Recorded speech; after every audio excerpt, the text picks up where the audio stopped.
لا بصراحه بقى انت في الموقف ده غلطانه. انا غلطانه؟ ايوه غلطانه. يعني انت كمان شايفني غلطانه؟ امم انا خلاص ما بقاش ليا حد في الدنيا دي. خساره والف خساره. ايوه يلا بقى اعمليهم عليا. ايوه يلا يلا يلا. يا عم بقى، ولا اعمل ولا ما اعملش. قولي انت بتعمل ايه دلوقتي؟ بكلمك.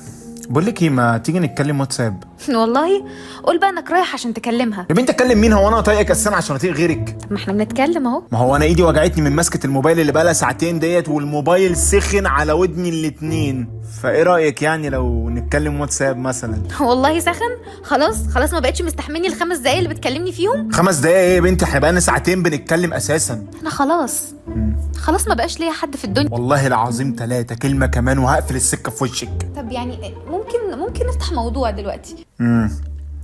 طيب انت ايه الاخبار؟ تمام؟ انا تمام الحمد لله. الف حمد وشكر ليك يا رب. على فكره انا في قمه سعادتي والله انك انت بخير. يعني انت مش متخيله انا فرحان قد ايه. يا ابني ما تفتح موضوع يا ابني. ما احنا اتكلمنا في كل المواضيع، انا ما عنديش حاجه اتكلم فيها. ده احنا جبنا سيره اللي نعرفه واللي ما نعرفوش. طب انت عارف لما بسمع، ما هو انا مش عايز اعرف. انا مش عايز اعرف حاجه عن حد انا ولا حاجه مش عايز اعرف حاجه. مش عايز اعرف انا. يعني والله يا عموري، يعني كان نفسي افيدك بس مفيش حاجه اقولها. طيب يبقى نقفل بقى ونتكلم واتساب، وهبعت لك بقى استيكرات حلوه، ريلزات حلوه، ونتشارك الموسيقى. يلا بقى يلا سلام. مع السلام. سلام. لا يا عمر، انت ما بقتش بتحبني زي الاول. فين ايام ما كنت بتكلمني 5 ساعات و6 ساعات وتقولي روحتي فين وكلميني فين؟ انا ندمانه على كل لحظه ضيعتها من حياتي. فين؟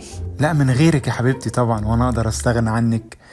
اتكلمي يا حبيبتي، اتكلمي براحتك. انا عندي سؤال يا عمر. من ساعه ما بدأنا المكالمه، هو انت بتعمل ايه دلوقتي؟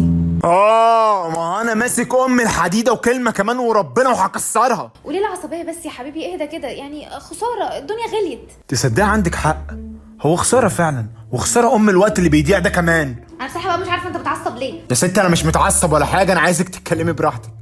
اتكلمي براحتك. اتكلمي براحتك. عمر انا عايز اسالك على حاجه. هو انت بتعمل ايه؟ يعني قاعد انا واصحابي كده اهوت في العالمين ولا حاجه، وبفكر الشهر الجاي مثلا اطلع دبي، الامارات، يعني حاجه في الرينج ده كده. والله عايز تطلع من غيري بعد العمر ده كله؟ خلاص ما بقاش ليا حد في الدنيا. ما انا ما كنتش عايز اقفل، انت اللي اضطريتيني. وبعدين ايه طاقه الكلام دي كلها؟ 3 ساعات ليه؟ ده انا بتكلم دقيقتين على بعض بس بتخنق. عمر انت ما بتردش ليه؟ عمر حسبي الله ونعم الوكيل. يا رب يا رب والنبي يا رب، انت اللي عارف كل حاجه يا رب. كنتش عايز اقفل.